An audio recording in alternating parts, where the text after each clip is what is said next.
Oh God. COVID was one big struggle coming out of that. I think the Mhm. whole economy has had a lot of struggles trying to come back, especially in San Francisco. A lot of mobile food truck owners are still kind of struggling on their own. Many of them have to actually work full-time jobs. And Yeah. it's like you don't really see the back end of it.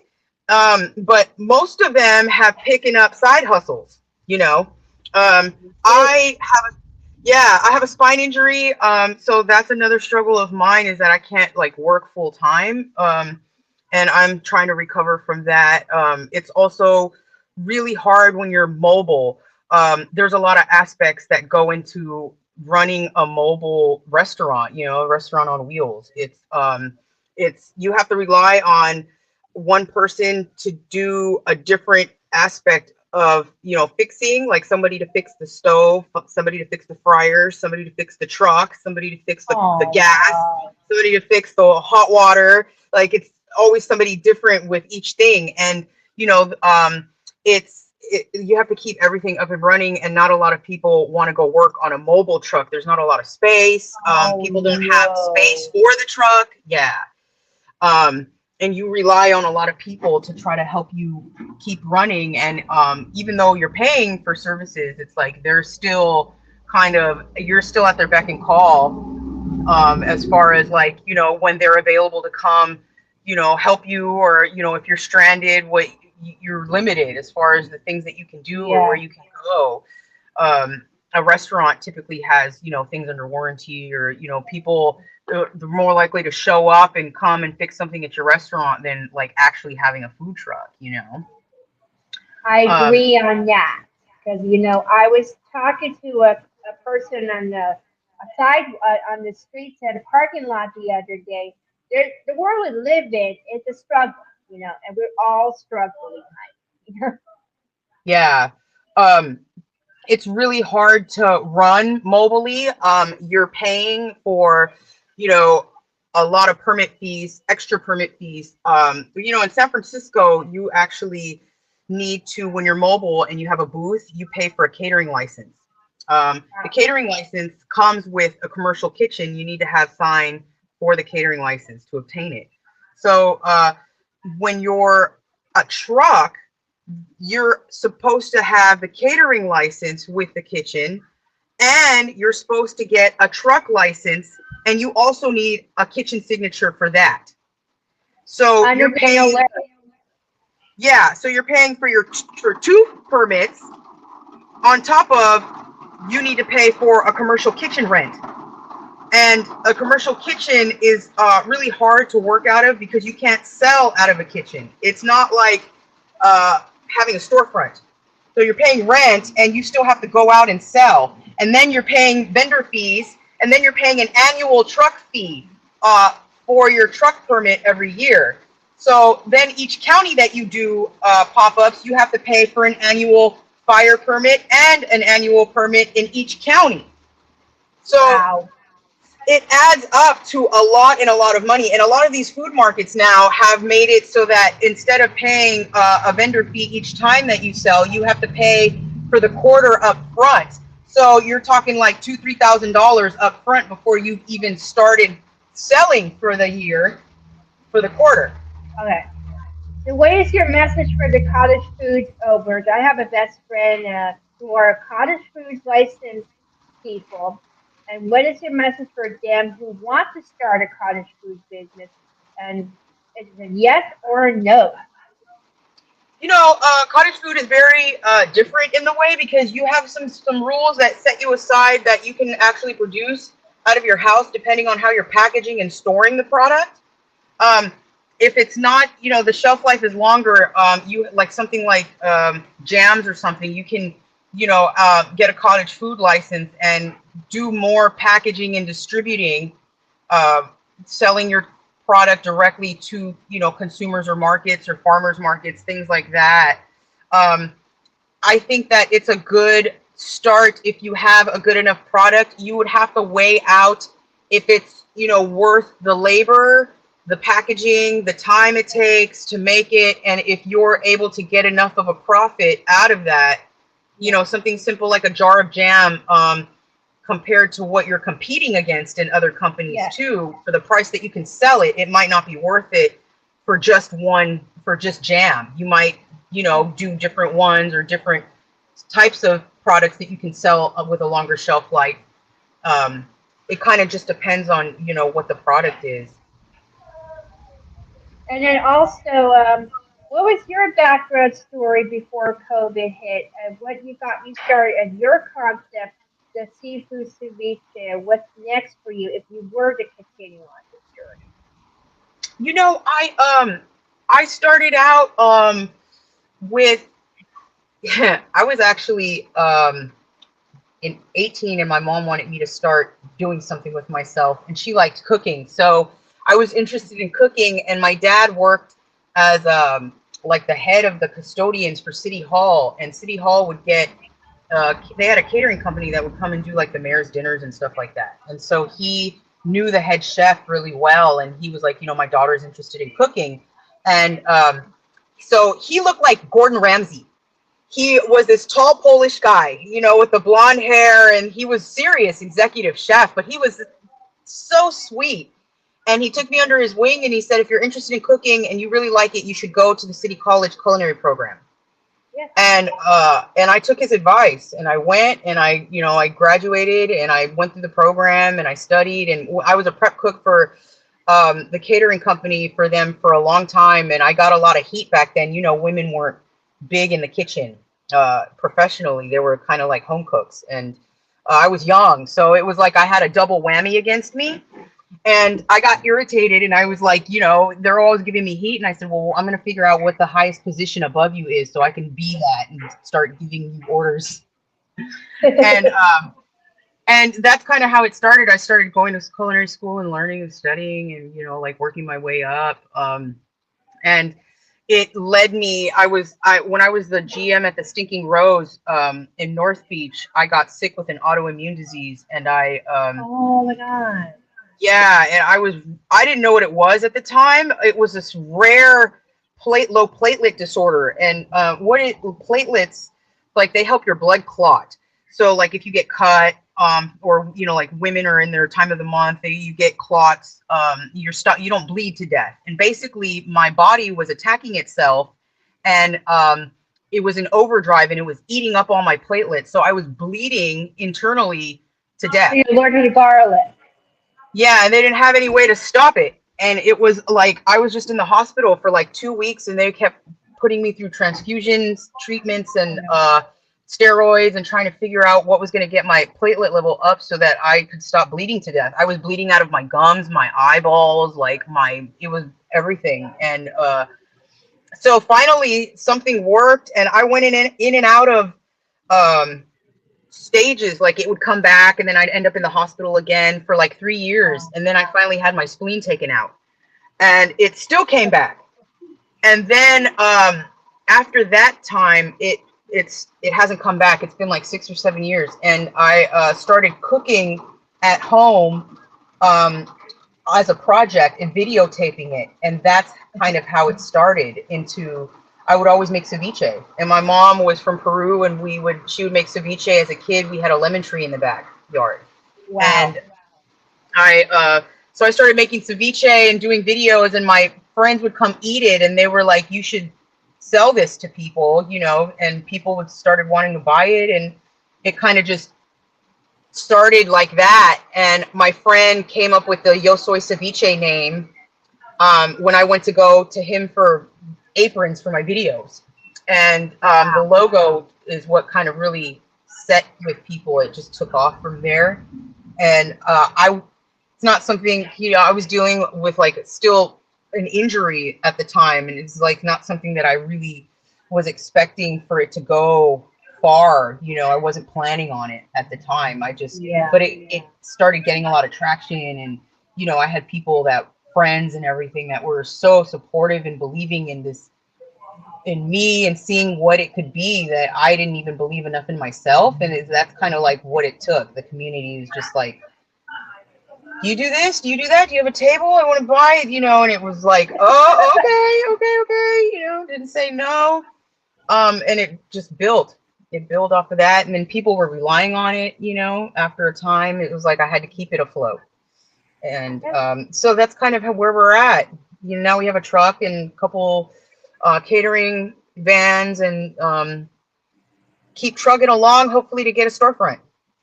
I hope one Yeah, day. you need to get a storefront or maybe Oh, close it down. It's a lot what of was money, that? or maybe do pop-ups. Like keep a cost low. But my Yeah, question is though, what is your main next goal for the Yo Soys and Beats if you were to keep it afloat? I I saw would your say, videos. yeah. Um, I hope to have a storefront. That would be nice to have some place that people can come, um, Yeah. and hang out, and I can be able to sell out of. I think having a truck and gambling there's so many odds, and no one really tells you your odds. Like, for example, if you sign up with a market, uh, I've had so many surprises. Nobody tells you what odds are against you and your business, and um, you could show up and they have 4 taco trucks and you're a taco truck. It affects your sales. Um, Nobody. There's just too many chances of losing money, and so. But if you and the weather, it's very weather based. You show up, you pay a deposit, even if you cancel and you're going to lose money. It's like you still have to show up if it's raining and you're going to lose. Yeah. But with a storefront, or the truck breaks down and then you can't operate at all until the truck is fixed. But with a place, you're a little bit, you can operate, you can sell out of it. You have more chances, and you're able to pay a rent and still, function off of it. Whereas with a shared kitchen, you pay a rent and you can't sell out of it. So I think your odds are better with a Yeah, I storefront. agree. Yeah. Yeah. So that's So my goal. Hopefully get some more products in stores. We have some empanadas and chips and sauces in stores, and I'd like to do some more cafes and store distribution. That would be great. have you ever thought about selling them at Costco or Target or stuff, get them distributed there? Yeah, I thought about it. I'm getting some packaging and labeling more finalized first before I think about bigger distribution. But it's going in that direction for the future, I hope. Because I actually work as a product demonstrator. I ran into you at one of my Yeah. demos. Yeah. Oh, that's so cool. And you were such a nice lady when you came by and you came and taste one of my presentations. You were, I know, and I loved it. I loved running into you. That was such a great surprise, And who especially the was first the time best meeting friend you. of yours? Who was your friend that you came with? Um, I think I was on a call. I don't think I was with anybody that day. Oh, I think it was just me. it's you. Okay. Yeah, but I know that was the first time I ran into you, and that was so cool off of Instagram to finally run into you out of nowhere. Yeah. It was a San Mateo, and I remember that. And you were such a sweet entrepreneur in the food truck industry. But we're gonna have to get you some empanadas Yeah, you got to bring them to me, honey. and do a cooking demo together. Yes, we'll have to coordinate that sometime. I know you Like a were saying cook-off. something about cooking show. Yeah, that'd be great. So what's next for Yosoy Ceviche? Where's next for your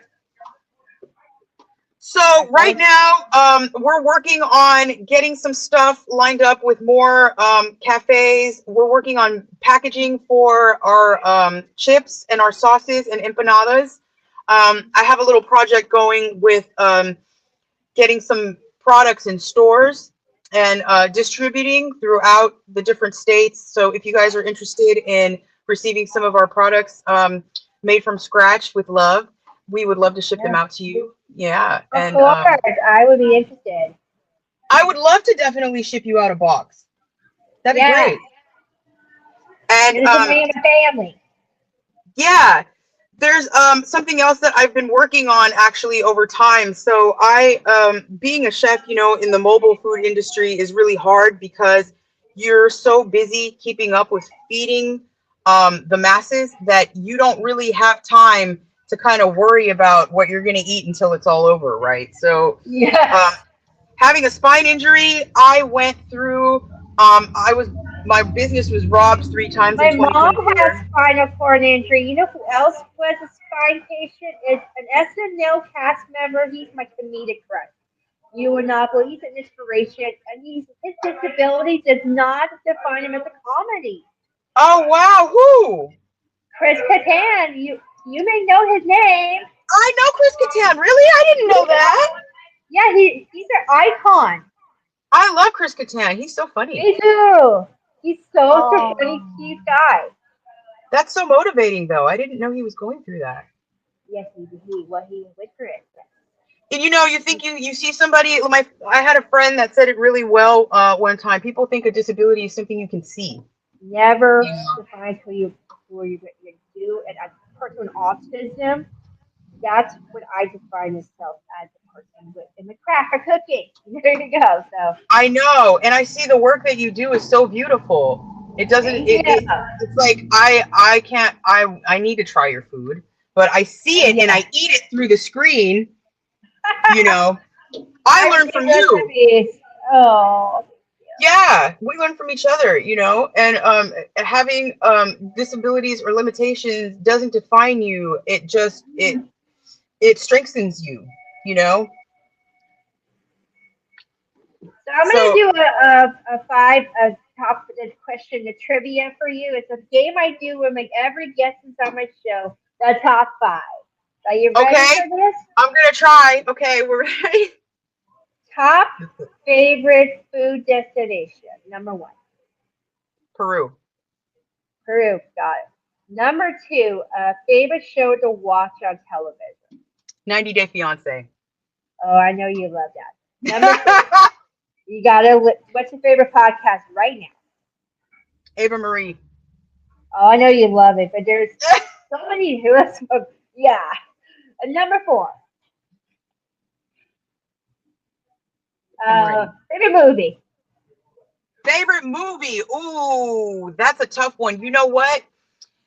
I have a couple, but one of my favorite all-time ones is Tu Wong Fu. Have you seen that movie? No. It has John Leguizamo and Patrick Swayze and Wesley Snipes, and they dress up as drag queens and go on a road trip.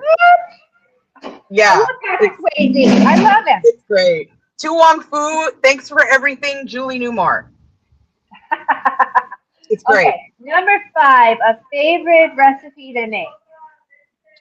Oh, geez, you know, I number one ceviche, but number two, I really this is like a Gordon Ramsay thing, I think, but like a good restaurant style steak is my favorite Gotta to get it make. right. Yeah. Yeah, you got to get it right, and it's very simple. When we were in culinary school, we had all made our steaks, you know, and everyone tried to like fancy it up, but it was the simplest thing, and it's like Gordon Ramsay makes it. You know, there's nothing like the perfectly seared steak. It's so good. Were you a good student in that class at City College, or were you like okay? Baking wasn't my thing. That's okay. Pastry was not. But I was savory, I'll, and the wine, I really liked wine studies. It was a language that was like it'll take you forever to learn. So I never stopped learning wine language, but it was very interesting too. And we got to travel. We went and studied abroad. We backpacked from France into Spain for a month, and then we did Oaxaca for a month oh, yeah. in Mexico. That was fun.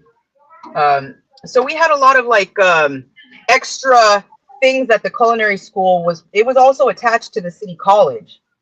So Yeah. when they were having all those conspiracies with all the culinary schools and their credibilities and stuff like that, ours was attached to the degree. So we were able to graduate with our degrees. And, you know, it was attached to a hotel management program. So I took the hotel management program too. Oh wow. I used to And do so, the hotel hospitality when I was in school. It was a high school program, and I oh, also did the culinary arts. It wasn't a college level, no, but it was a that's high school level. It was I did that, but it was a junior level. that's so cool. What high school was that? El Camino. Oh wow, and they don't have it anymore. No, no, but El Camino still has a program, high school culinary arts, but the county office education does not have it no more. That's crazy because I've been trying to create a program, an entrepreneurial program for high school students. Oh wow. I would love to do that. And part of it was because hospitality and culinary, like home ec used to be in high Yeah. school, and they took it out when I was in high school. And Oh. I always thought, if there was any of kind of like entrepreneurial help to like put my creativity to life back then, because I would actually take pieces of sandwiches to school and sell them to the kids for $5 a piece. Yeah. If I would have known back then that that creativity could have been put towards something in the culinary field, or brought to life in a business aspect, I would have gone so much farther by now. Yeah. Me So too. I 'Cause think it's great. Yeah, maybe you can help me develop that program. I would be your go-to girl because it was through my special ed program, the hospitality part. Yeah. So That would be so great. I'm so glad that you told me. thank you, Yeah. girl. Hell yeah. Girls unite.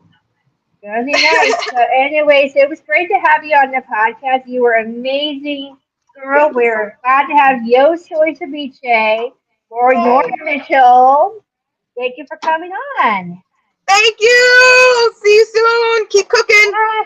Keep cooking Bye. from the food truck. Bye. Bye. That was Nora Mitchell. So, anyway, so we'll have another episode again of the Chef Ava Marie Happy Hour Pod.